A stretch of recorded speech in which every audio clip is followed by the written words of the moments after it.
AI can take notes, AI can write emails, AI can even automate tasks and help us prepare for interviews.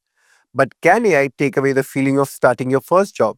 That quiet nervousness, the hesitation before submitting the first task, the moment you sit at your desk and wonder, am I doing this right? Because the first job is never just a job, it's an experience filled with excitement, uncertainty, growth, and sometimes silent self doubt. And while workplaces, technology, and cultures have evolved over the years, this one feeling has remained constant. What has truly changed, however, is how early careers begin today. Exposures to internships, competition, and high expectations even before graduation.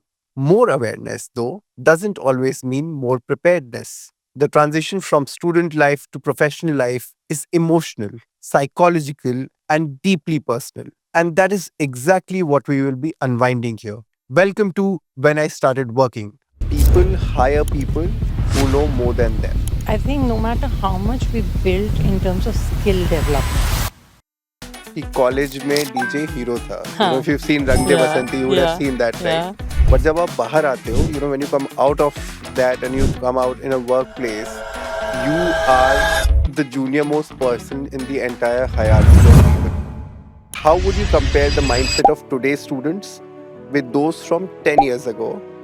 And do you think they are better prepared for professional life or just more exposed to it? Your understanding of not only yourself, but your understanding of people, your ability to navigate those spaces, not only in terms of how you're communicating, but more importantly, how are you managing conflicts? I think we're very poor at that. And emotional intelligence is about that. Your first job experience, OMG or TGIF? OMG. Which one captures how freshers feel at work? IDK, TMI, SMH. Too much information, I think. Yeah, Yeah. yeah.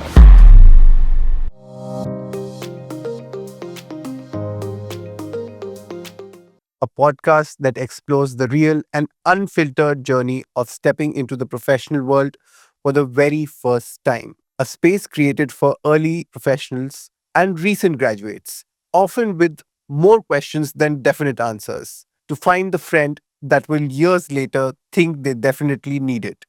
Through honest conversations with experienced professionals and experts, we aim to decode early workplace feelings, understand cultures, build confidence, and share practical insights that make the journey feel clearer, less overwhelming, and more manageable.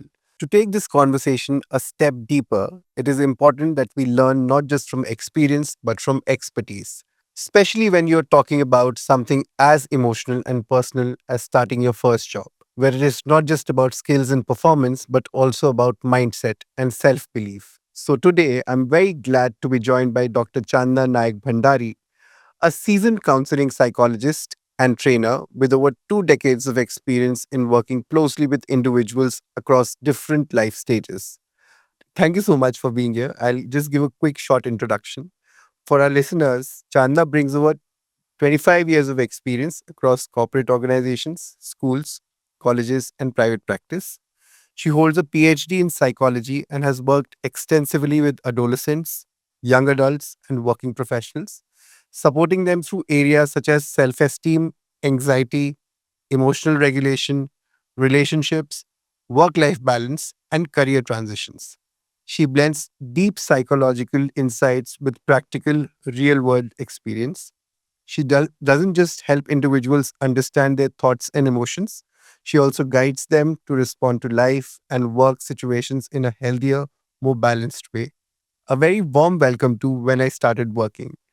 And I'm really glad that you could take time out and join us and for this podcast in specific. And could you tell us a little bit about your journey and what inspired you to dedicate your work to counseling, emotional development, and supporting individuals through life and career transitions? So thank you so much for having me over, Manas. I started my journey 26 years ago. My first place of work happened to be a college. And I feel that was the best segment because I was also helping students transition from studying into workplaces. And that was also the time when BPOs had just come in, Yes, yes. placements had just started for undergrad colleges, in particular. And the whole journey with working with students actually started in the space of counseling and also as part of the placement cell. And that's when I first realized that there were gaps between what children were learning at college versus what the environment was going to be when they were going to get into the workplaces. Sure. And many students would come in terms of their initial anxieties and reservations and nervousness around what this place of work would be all about, how were they going to conduct themselves, what were the do's and don'ts, so to speak. And those conversations with a lot of these youngsters started my curiosity in the space. That has continued over the years. So I continue to see young adults who've just started work or are in the workspaces for the last 4 or 5 years. And I feel over the years, the challenges still remain similar. There's a certain nuance aspect that's come in with technology coming in and workplaces also getting to be remote. But at the heart of it, it's human behavior and decoding that human behavior, whether you're working, whether you're studying, or whether you're at home. Sure, sure. We also post COVID, we did go through a process in which everybody was working from home, and the next generation who was joining us, they did ask us, about that. Can we work from home? And in the interviews itself, you people would ask that, how many days are we working from office, and how many days are you working from home? And I personally come from an age old, place of that I need to be in office. I need to have certain people around so that I can socially mingle and maybe talk, exchange ideas, and grow with them, which otherwise, if you see in whenever you're working from home, that for every task, for everything you need to do, you need to come online. And I personally feel that human beings are not made like that. Human beings are made to interact with people. And I personally am very happy, if we have people around, we exchange ideas, we exchange thought processes and all of those. So the generation definitely is very, very different from what we thought about or what we grew as. And that's something which we need to address in in today's world as well. And in my interaction with a lot of people, I feel that when you also work from home sometimes, that because you don't have many people around, you might end up feeling lonely, or you might feel up, maybe getting a little burdened with work, a lot of times. And I'll just quote an example of one of our clients whom we were working with. He said that there were certain problems which were happening at work between the client and us working with them, offering them a service. And then they said that, Manas, you know what, if the both the teams meet in person, it will really help. If you meet in person and fight it out, you could talk it out and everything, then it becomes much, much more personal. While if you do it over a call, a brief comes and the team would work on it and send it out, it becomes very, very transactional in nature also. So that's something which stayed with me forever. And whenever I talk to people, I do tell this out to them, ki boss, whatever said and done, interpersonal things like interpersonal exchanges of information and talks is very, very important for an overall growth of the personality as well at the same time. So I just wanted to share that idea. And what we'll do now is that we'll cut the conversation into certain sections. What we'll start with is the first section, which is entering the workforce earlier than ever. So my first question there is, how would you compare the mindset of today's students with those from 10 years ago? And do you think they are better prepared for professional life or just more exposed to it? That's a good question to ask. Um, is there a difference? Yes, there's a difference.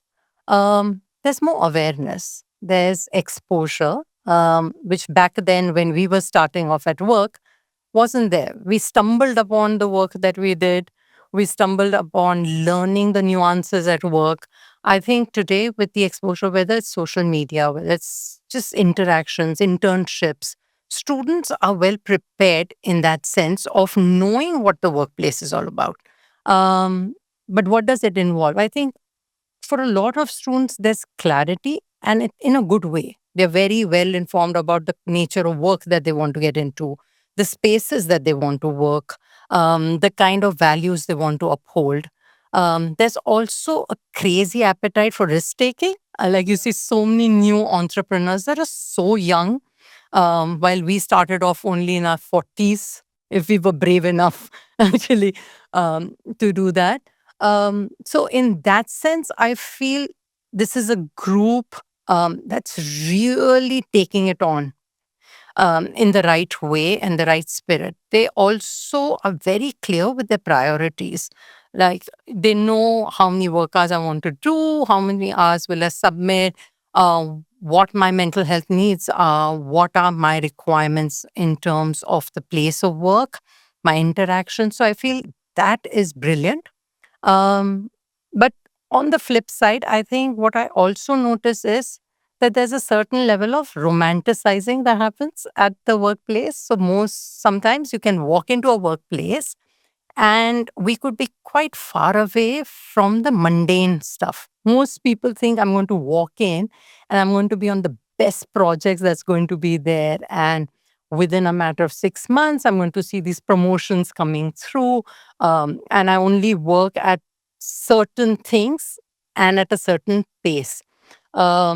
So, therefore, many of them, I'm not too sure if they are okay with the whole idea of persistence and if they are okay with the whole idea of sticking it out.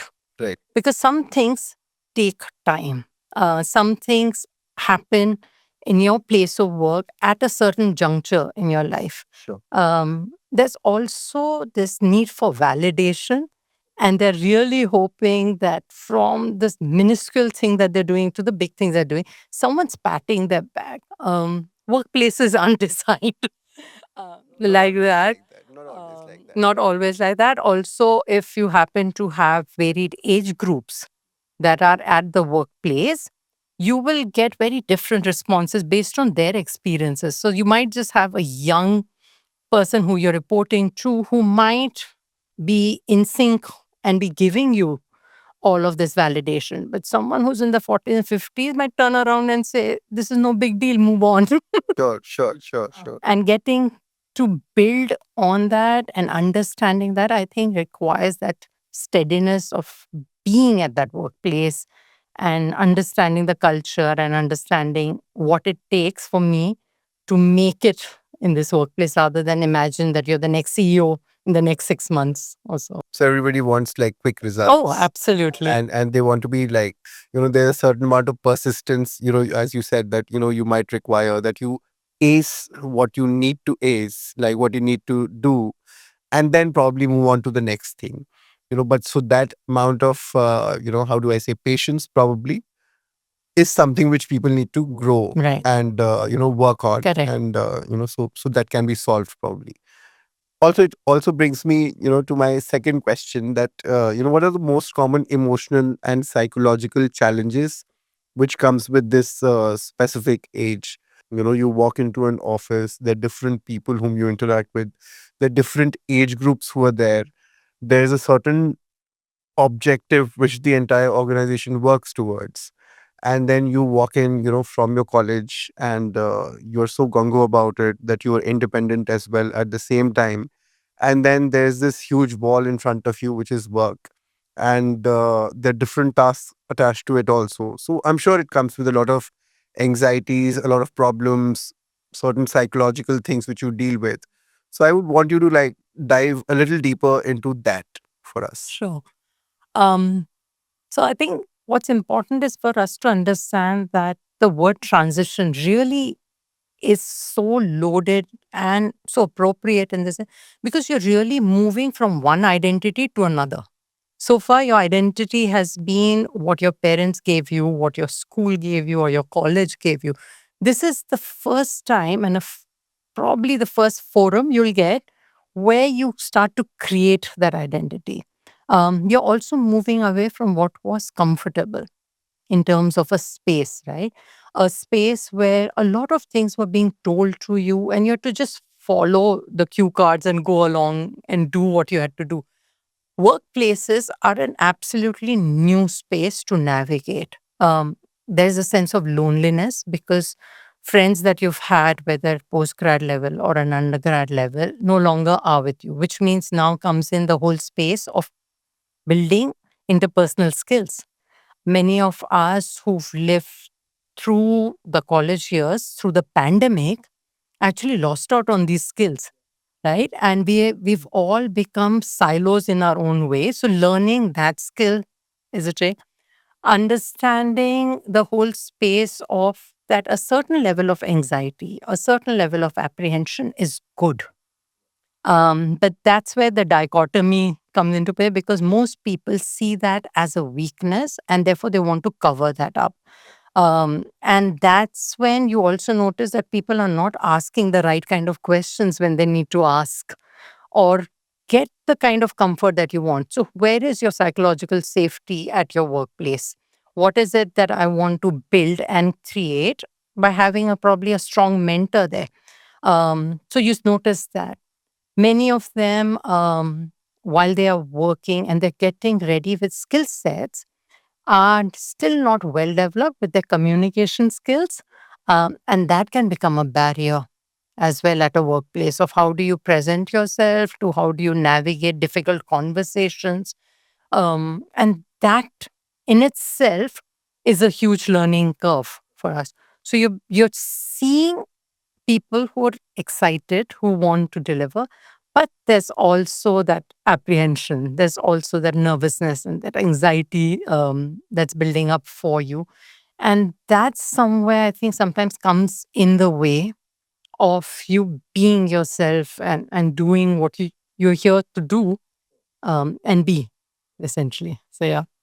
Yeah, I'm so breaking the ice is very, very important in this case Right. because as a newcomer, in a different setup, it takes a lot of time to actually come out and talk to people and express yourselves at times. So not only like the individual but also the organization has a big role to play to make the person comfortable, have a system in which people have certain other people or buddies around whom they can talk to, whom they can reach out to. The HR professionals and the human resource managers have a huge role to play in making sure that the team is comfortable, like the people who've newly joined are comfortable. And what comes with these guys is newer set of ideas, which while you're working you have a certain way of working. What I've noticed in today's generation is that they're much ahead of the curve. They know a lot more than all of us used to back in the day. They are very hands on with all the possible tools which are available out there. They can make beautiful scripts, write beautiful things, and then they, from a research perspective also, they know much more. And of course, there are tools to do that and AI and everything, but they're very well versed with it. So for us also, like what we have noticed that it is very difficult for people who already worked with us to unlearn and learn new things again. But with newer set of people joining us, they are very hands on and very proactive in terms of learning the new skills. So it comes definitely as a blessing to have fresher faces and fresher minds Ideas. coming through Yeah. with new ideas. So that works out very well. I think it's so true because it's the strong sense of agency. Back in the days when we would work, we would literally go, and if someone told us do X, we would do X. If someone told us do Y, today they are so beaming with ideas that they will come in and say, you know what, we can do X, but we can mix a little bit of Y, and Yeah. which is great. And I think we should have those opportunities where we're just sitting and listening and saying, okay, is this doable or not, rather than coming in and saying, go my way or my way, which doesn't really work. So, yeah. So we are trying to build a culture, like not only in our organization, but we have seen otherwise also. People hire people who know more than them. Yeah. And especially with the specialized courses which are there out there, you have wonderful colleges, not only in India, outside India as well. and it is not the same. People not only do, doctorates, and they don't only become doctors or engineers or CA, and financial professionals, but they have so much more, in terms of avenues. People are going into, courses which are related to art, creativity, and umpteen of them. So you get those specialized people into the system, and these guys, these people are very well versed with what they do. So we welcome, all the individuals who come with a specific unique trait or specialization and can help the Correct. overall Correct. workforce, across. I think everybody appreciates, this a lot. uh, but at the same time, when people come up, they do go through their entire, a lot more than, just entering the new work life. So, which brings me to my next question: how does this early pressure, to prove themselves impact young professionals, and what do you see, it doing to their mental health? Um, so it really, I think no matter how much we built in terms of skill development, whether in educational setups, I think one of the things that we've not done sufficient work on is in the area of resilience. And workplace is your first place that tests your No, resilience no, absolutely. the most. So when they are coming in at the workplace and the building, it's that gets challenged many a times for them as well, right? How are we helping them take true feedback? Why does it start to sound like criticism and not feedback? Many a times, the pressure of wanting to be the very best. I think there's also a lot of hype when you come in. One of the clients that I was seeing with said there's a hype when you pass out from a particular university or a particular college. They just assume that you're with it and you know it. And he said that's not how it works. Yes, we did get a definite edge, but does not mean we know everything. But the assumption always is, oh, so and so is from this college, so they will know it. And that pressure can be damaging to a large degree.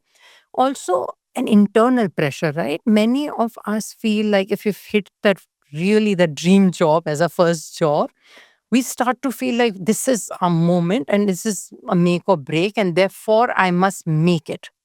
And you're driving yourself towards sometimes unsurmountable challenges and requirements which even the organization might not be asking for. Many a times there might be this whole belief system, especially if you've come in from certain schools which didn't encourage questioning. Many individuals don't ask the right questions. They want to believe that they know it, and when they are asked to do something, they'll just get on with it rather than just breaking it down and saying, let me get some questions in and ask that. So I feel that also builds a certain level of thing. So resilience, I would definitely say, needs to be built in. And building in a certain level of nuanced questioning and asking without sounding like you're less off. You're not. The fact that you're thinking on this in itself speaks volumes about who you are and how you're building that. Yeah. So mental health issues, we do, we've known people who've entered work life, and then there are certain mental health issues in coping up with the type of work, not with the pressure of work, but with the type of work also at times. So, and I completely agree with you that I have never seen a curriculum in colleges which helps us deal with this. When you enter into a work life, what you should do, like what we have learned over a period of time. Probably like what I have learned over a period of time is through reading books, that how should one manage ourselves. There's certain 8 habits of effective people. And then there's this very interesting book which I read of Robin Sharma, The 5 a.m. Club, which also tells about how work life should be conducted, over a period of time. Then there are many other books, which helps us deal with that. Like Mindset is, another book which I've read. And, a sum total of all of that is what helps me go through my day to day life. But I learned that in life very late. Had I known all this, like back in the day, I would have probably be like, I would have conducted myself slightly better, would have managed myself better mentally. Maybe, it would have been a better place. Not that I have any qualms and complaints around, around it, because I figured it out, you know. But this is something which should be taught to people as a part of the curriculum. Like organizational behavior should be a thing in which, when you enter your work life, people should know about that. And that's exactly the reason this podcast has started. We want to, actually help people who enter their work life and give them experiences, give them anecdotes in which they can actually, which will help them actually navigate through their work life on a day-to-day basis. So that's what is there. In terms of our workplaces, to say, how am I going to nurture individuals who have these concerns, right? What is it that I'm doing, and how honestly am I going to have these conversations without saying that you're not the right fit, right? And that becomes so important for us, that whole social emotional learning curve that, like you said, we learned it through books. But now you have curriculums and you can have that designed for organizations and building that in terms of Absolutely. trust building, and even conversations. Do we have enough free time to do these conversations even at workplaces? The generation might not be ready for things and results coming like over a period of time. They would want immediate results. They might even not be very good in accepting rejection at times. Not everything which you work on is approved, by your bosses, by your team managers and otherwise. So that's something which, needs to be there, because that is like a shocker for people who come out of work life. It is a age old thing. And I keep quoting this thing, at a lot of places in my conversations, कि college में DJ hero था. If you've seen रंग दे Yeah, Basanti, you would have seen that, right. right? So college में DJ जो था वो hero था. But जब आप बाहर आते हो, when you come out of that and you come out in a workplace, you are the junior most person in the entire hierarchy of people. You might be much more knowledgeable, Yeah. but for people to accept you and, appreciate you wholeheartedly, it might still take some time. And as you said, that the resilience is very, very important, that things do take time. You need to master one thing to reach to the next. You need to know, like, if you've started with, say, writing, you need to master writing to probably become a manager, so that you can tell your team how writing is done. So those things need to be inbuilt, I think, ingrained mentally. And those things to be a part of curriculum then becomes all the more important over a period of time. Is it common for students to feel uncertain or even disappointed when they face real workplace conditions? And what advice would you give for managing expectations from managers, family, and themselves during these first months? Like, we did deal with, this is what they go through, but what do we advise these students when they do come to workplaces? I think I'll break it down to two or three bits. First, it's important to understand expectations. Whose are they? Where do they come from? And how does that apply in your life? I think many a times when there are expectations coming from, let's say, your parents, it's important to understand what was happening in their life for us to build those expectations. And it's okay for us to be able to say, you know what, I'm super proud of you as a parent for getting from A to B, and pretty much an entire generation was self made, right? But the generation that we're working with doesn't necessarily have to live with that expectation. So, are we decoding whose expectations are these? Or are we blindly feeling obligated to buy into this expectation? Two, expectation is information. Information about that other person, information about what might be required at a place of work. It is not a fact. And can we start to decode that for ourselves, right? Thirdly, when we start to work with expectations, I feel there are two or three spaces that one has to start to look at. One is, how do I decode that expectation? So, what are some cognitive distortions that I carry in my head? Um, do I believe that whatever is being told to me is the gospel truth and I must live by this gospel truth? Or what is the person saying is a reflection of who I am and not of the work? And I think that clarity of differentiating the two is super important. Second, when you're looking at expectations, is understanding of, does it work for me or does it hinder me? Sometimes having high expectations are like mini goals, and I might actually decode it as a goal in my own head, and say, okay, this person wants this. Can I challenge myself to this? But am I then letting this person sit in the driver's seat and do that work for me continuously? Three, being realistic about what is achievable and what's not Yeah, achievable, absolutely. and being honest enough to have that conversation, to be able to say, you know what, this will take me some time, but this is how I plan to go about doing it. I think that works really well, rather than saying, okay, if this is what so and so wants from me, I'm going to give this. And that, I feel, happens in all relationships, not just at work relation. Work relationship is also a reflection of what's happening back home, what's happening with your friends, what's happening, with your colleagues around. So if you're building that up, there's this little self-talk that's happening in your head that's saying either I will prove this person right or I'll prove this person wrong.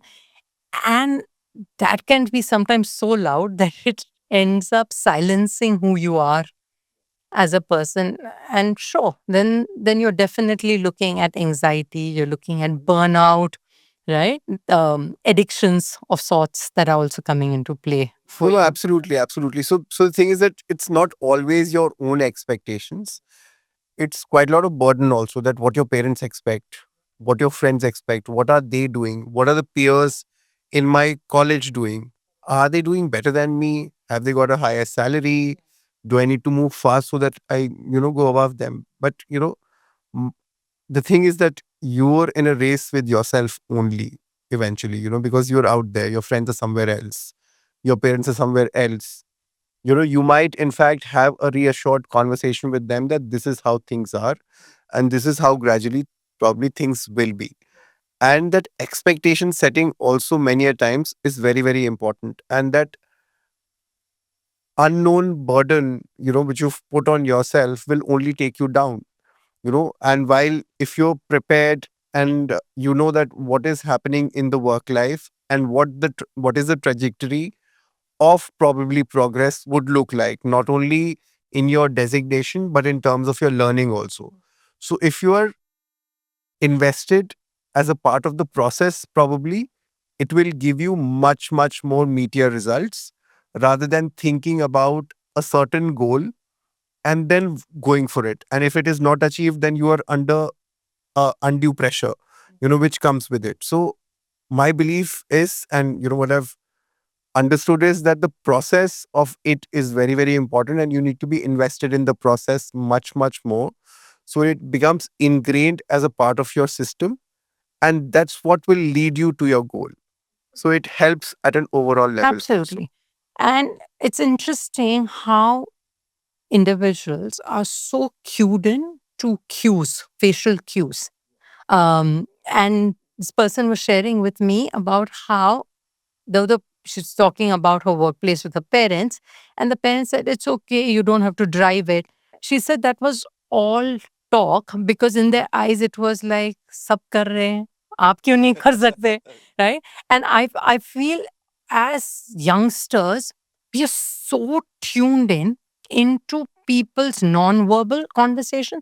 We are also so tuned into what the world is putting out there. And as beautiful as certain sites like LinkedIn and Insta and other social media sites are, but there's so much of hype, because everybody who's putting out work there is, they're putting out their best work there. They're not telling you where the disappointment was, and where they felt like they could have done better. And you're competing with this image that is being put out there. And this whole thing, like you said, of colleges, I passed out the same year as this, but this person's earning XYZ, is in XYZ company. And that can be quite a killer. What are the common mistakes also people do when they just start, their work life? What do they think, and what do they go through? And then, maybe they make certain mistakes. Um, so what I've heard in practice is what I can probably talk about. I think some of the things that commonly happen is, one, there's a crazy level of excitement, but that doesn't last. Workplaces are all about sustaining that level of excitement. They go in full all out, and then in a couple of months, you'll see that energy dwindle for them. You also notice that a lot of them get in with a certain idea, like this clarity about job profile. And I might sound old fashioned when I say this, but job profile and knowing that is great, but you should carry a certain curiosity with it and say, okay, what else can I do? If I've been brought in, can I start to understand what other work is happening around that area? Where can I pitch in? Understanding the culture of an organization. And I think there, the key is to speak as little as you can in the initial days and do a lot of observation. A lot of time people are just gearing up and so excited about putting their ideas out there and giving their all, that they're not listening or seeing what's happening in the workplace. And I think that's where the disconnect can also happen for us many a times. Our workplaces are very organic, and there is no rigidity. Most of us come with ideas of this is how the workplace will be. And therefore, anything deviating from my idea of the workplace is a huge letdown, Yeah. right? Uh, and that's not what it is. There are people, there's energy, the dynamics at work, and you're not going to get everything the way you want it around. So just sitting down and understanding. It's also important sometimes to just have these conversations back home, right? Just curiosity to ask your parents, what was your workplace like? What's happening currently over there? Great pieces of information, right? But typically we will think our parents know the least and they're not going and checking in on that. And you're missing out on getting to know things around. When you think of workplaces, it's important for us to also be looking out to say, okay, who are the people that I want to engage with? And it doesn't necessarily have to be someone that you're reporting to. This could be someone across the table with another thing. What is it that I'm going to have conversation on? I think most workplaces, initial workplaces are all geared up. Your conversation is all about work. And they forget that interpersonal skills are the key. How much do I know the person? The sooner and the better you know people, the easier it's to work with them. Uh, and many of them are like, no, if my conversation has to be, it'll be only work related, and that's when I'll move out. And I feel somewhere this whole thing of remote working has actually enhanced that further. At workplaces, we would come in and you would take your lunch break and your chai break and you would do other conversations. You won't sit there and say, "Acha, is project pe kya kiya aur isse kya?" And I think that's so important, right? How are we navigating those conversations with people, getting to know them, and not about let me put myself out there and this is my make or break. And for some reason, mistakes always feel like the end of the world. They're not. We're all picking up. We're going to make mistakes and it's okay, right?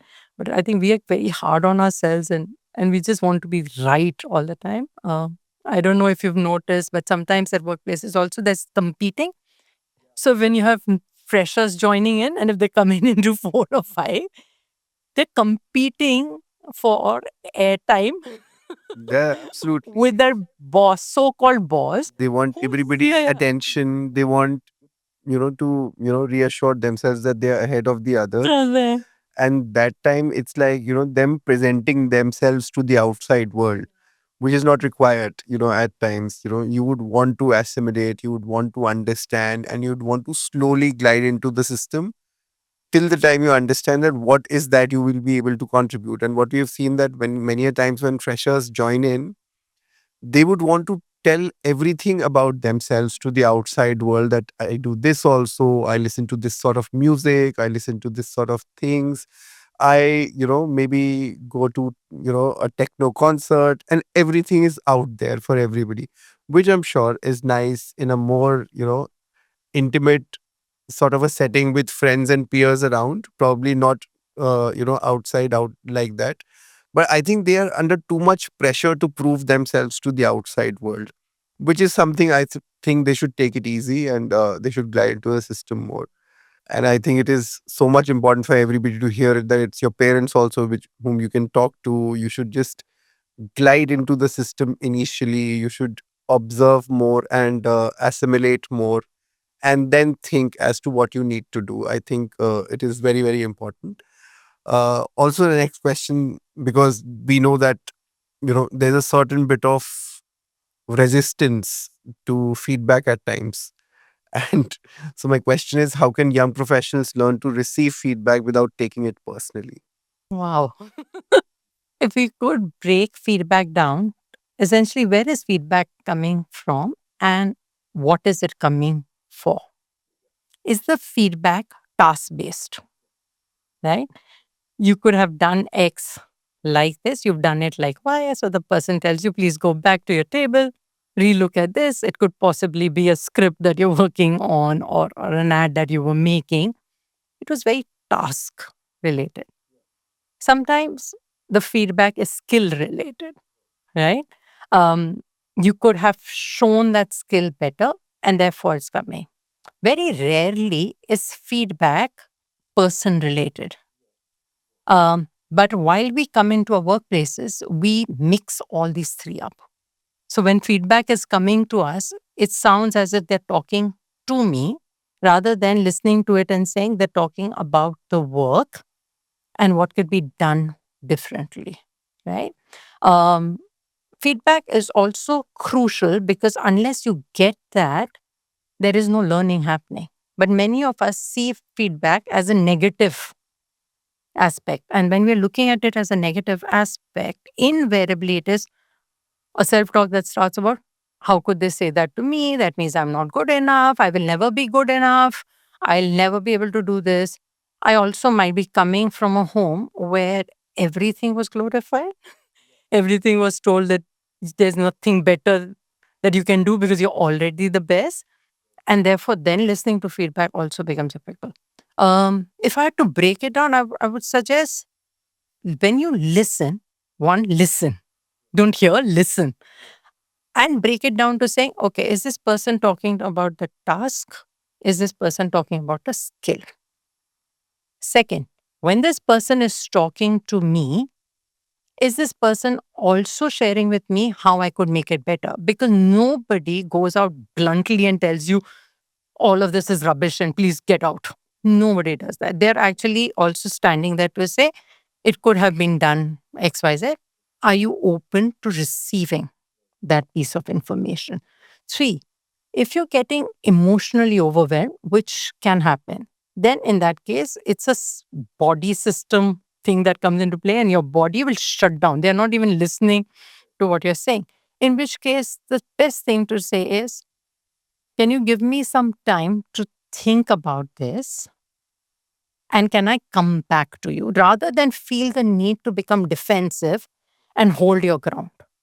Because that's your body talking, that's not your brain talking. It's saying, okay, you're under attack, defend, right? It's also important that when you're listening to feedback, if you can't break it down, ask for it in bit sized pieces. No, not necessary that the person who's giving you feedback is going to give you in bit sized pieces. They have tons of things to do and they're not going to. But can I break it? If they can't break it down, can I take that feedback, go to someone who I trust at my workplace and say, you know what?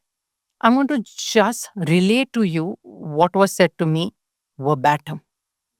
Help me understand when you are told this, what did you make out of it? So there's a certain objectivity that comes in because the other person will say, so he said this, this, this. He wants you to do this, this, this. So therefore, you need to do this, this, this. No emotions attached. This person will break it down for you, which might be difficult for you to do it at that given period of time. And just remember, it's a conversation. Of course, there can be voice levels that can differ. There can be emotions that can come into play, but nothing that can't be worked around. But if you think this is the end of the world and therefore I must quit now because I'll never do a great job, you're not listening. No, no, And absolutely, then absolutely. the cycle is going to repeat itself no matter where you go. Yeah, so receptivity is a very important part of all this. Absolutely. My third question, therefore, like, going forward is what advice would you give for maintaining professionalism while still being authentic at work? Understanding that both of them are not two alien concepts. They're just two sides of the coin. What's important is for us to understand while you're being authentic, you're not in that facade of being authentic, ending up hurting someone else's emotions. So while you're also being professional, there has to be a thought behavior alignment in terms of what you're doing. Authenticity is exactly that, being who you are, but conducting yourself in a way that not only shows respect towards yourself, but also respect towards the others who are there in that space Right, for you. right. So, yeah. No two people are the same sort of a thing. So you don't need to be accepting Yeah. a lot of Yeah. things And as what well works at the for same you might not time. work for someone else. What might be your value system might not be the other person's value system. And you being okay with not wanting to throw your value system onto the other person. Because many a times in this thing of I speak my mind doesn't give you permission to be disrespectful to somebody else around. So Great, great. And if you could just talk about how important is emotional intelligence in navigating team dynamics and workplace culture. I think if learning skills was the body, emotional intelligence is the blood that flows in your body. It to me is the differentiator of your skills got you there, but what's going to keep you there and help you flourish is emotional intelligence.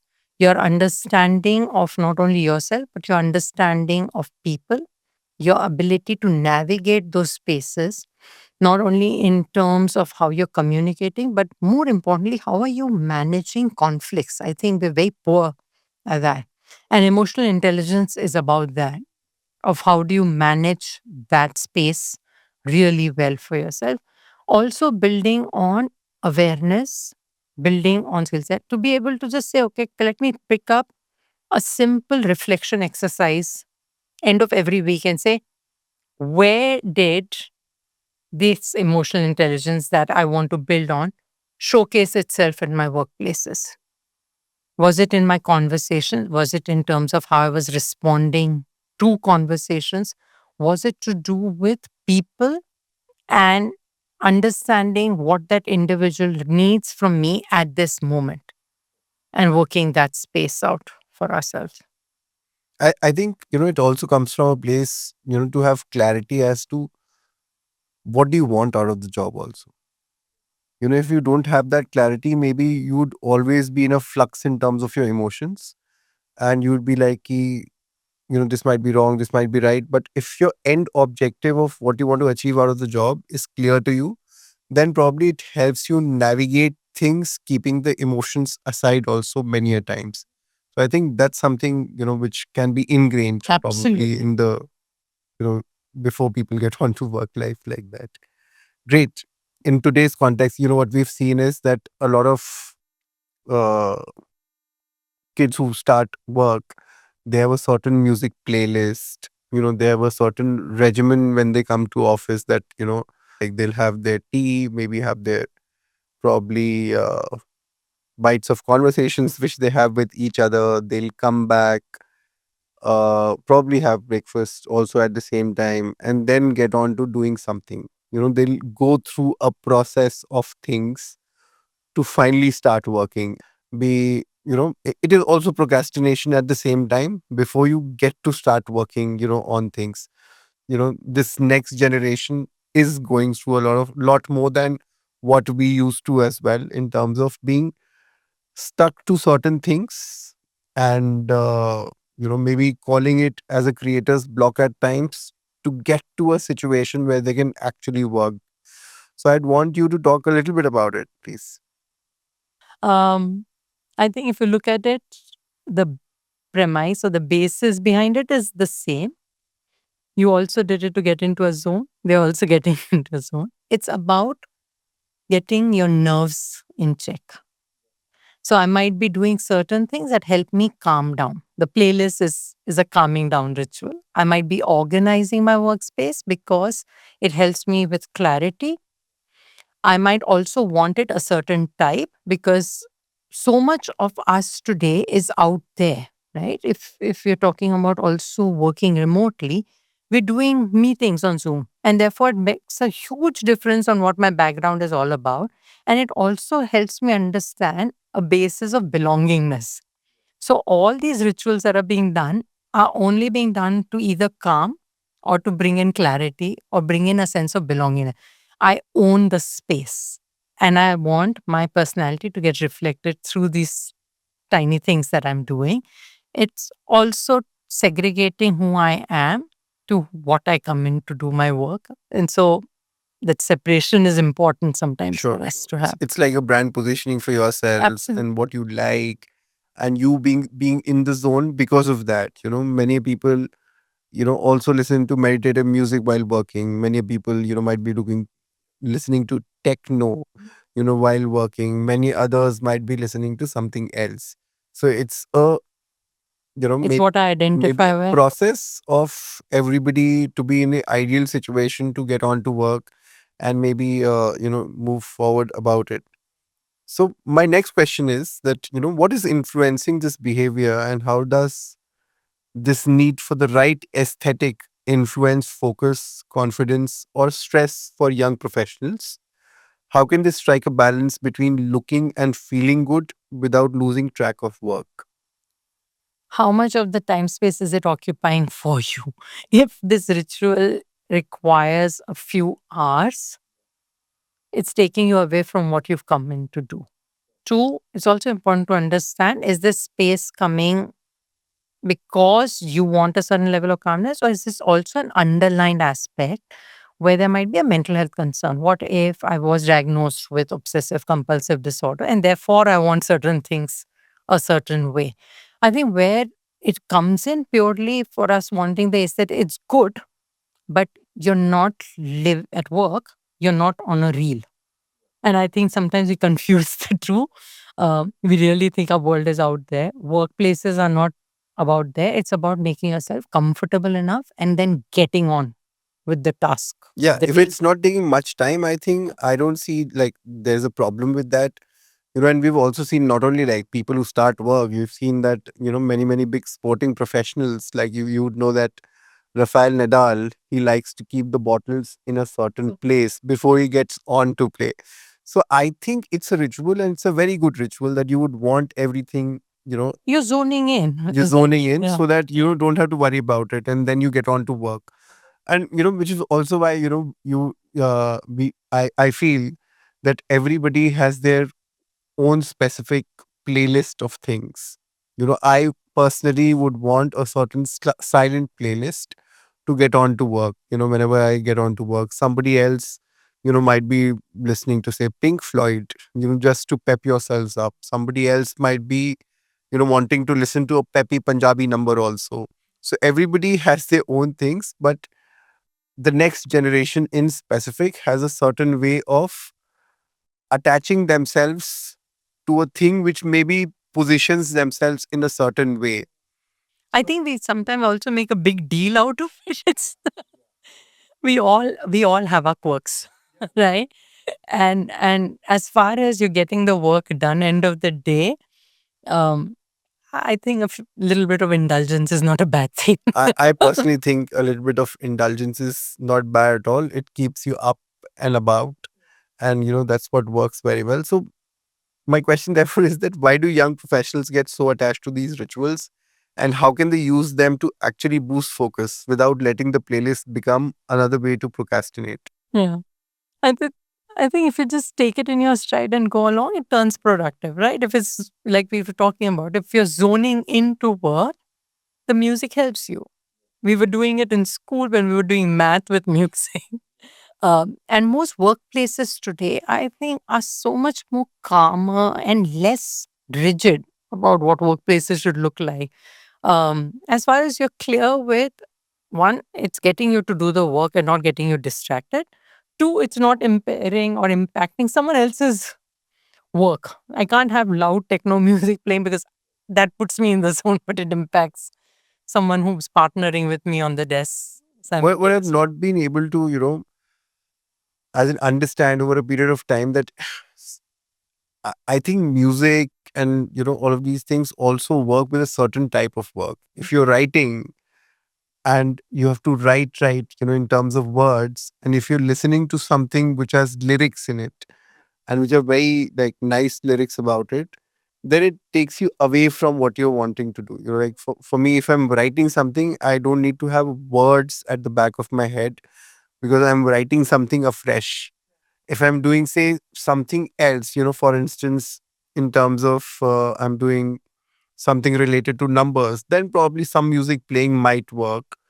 And of course, everybody has their own way of dealing with things, but I feel that two things at the same time, might not be the best way to go about it. Of course, whenever you're taking breaks, it is also said that you should do half an hour of concerted work and then move on to something else. That's when you also indulge yourselves a little more, but you need to know what sort of work you're doing and what's your indulgence, and if both are marrying each other, and probably then you can navigate to do whatever you want to do. And if you like it, you definitely do it, but you'll need to find time out to do it as well at the same time. So yeah, that's there. Also, like, I was wanting to come on to my next, question is that there's, a lot of people in today's context, and, back in the day also, we were always told that, we used to work this much at night. We used to work this much at night. And we used to make sure that it was correct to the T, everything, which we were involved in. And I've heard a lot of my seniors do that to me. And that हम लोग रात रात को काम करते थे. We used to, work really late on everything. All of us used to be sitting in office and doing it. It is glorified. It is glorified. It was glorified. Yeah. And that's something which I thought was so cool. People are working in office and, all of those things are happening. While all of this can be done in office hours as well. It is nothing, which can't be done. Everything can be managed. People can go back home and manage a little bit if it's important. But if you've tight jacketed your regime the entire day, and if life is important to you, you will manage your work on time. If you don't manage your work in time, at times you'd feel that there is a certain bit of inefficiency or lack of planning, which is also come in the entire scope of things. So my question therefore is that how can young professionals maintain high standards and produce excellent work without letting perfectionism take over their energy, their focus, or even their sleep? Separate the start and the end time. Procrastination is the flip side of perfectionism. It's coming in because you want to be perfect. And you want to be perfect because you're thinking of the end goal. And that's what prevents you from even starting the work in the first place.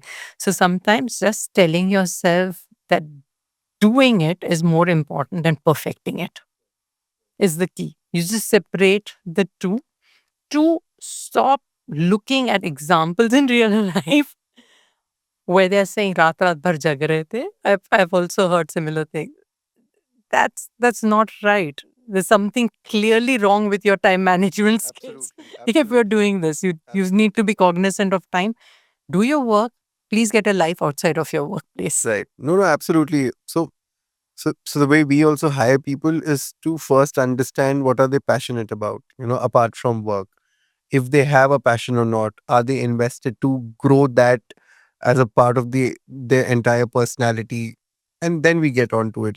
We also, and offices do not want people who are just concentrating on work and nothing else. There's an overall development you would want from individuals.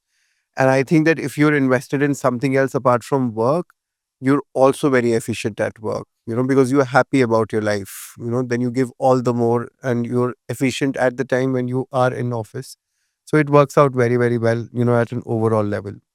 And of course, sleep is important to every individual who's starting their career. please sleep properly. Like, maybe, when you're starting your career, you might want to sleep from 6 to 7 hours, but later on in life, 8 hours of sleep is very, very important. And that's my earnest request to everybody. Don't think that, just being awake, doing something is that living life. Sleep helps you live life much, much better than living life just by sheer extra hours of being awake. I don't think so. It works out very well for everybody. Had somebody told me that sleep was so important, I would have done that much more, which, fortunately for me, I'm doing right now.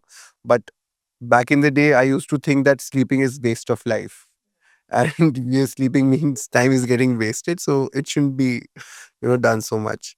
But great conversation. And I think we've covered a good part, of our conversation about, how should people conduct themselves in office, what are the anxieties people go through, and how they should balance their work and life at the same time as well. And it brings us to a very, very interesting part of the overall discussion. And I'll go through, I'm going to throw a few rapid scenarios and abbreviations your way, and just go with your first instinct that describes the situation best. Okay. So which one sums up your first job experience? OMG or TGIF? OMG. Which is, oh my god. And TGIF, like, thank God it's Friday. So OMG was you because you were overwhelmed because of all of it. And maybe so the next question is, which one describes your early work days the best? BRB, ASAP, TBD. I would say ASAP, but that was more my thing. Yeah, so let's Yeah. get done with things very, very quickly. Yeah. Then the next question is, which one captures how freshers feel at work? IDK, TMI, SMH. Too much information, I think. Yeah. Yeah. Yeah. You'd like, let's assimilate as best we can. Then the next one, which one represents your first weeks at a new job? LOL, BFF, IMO.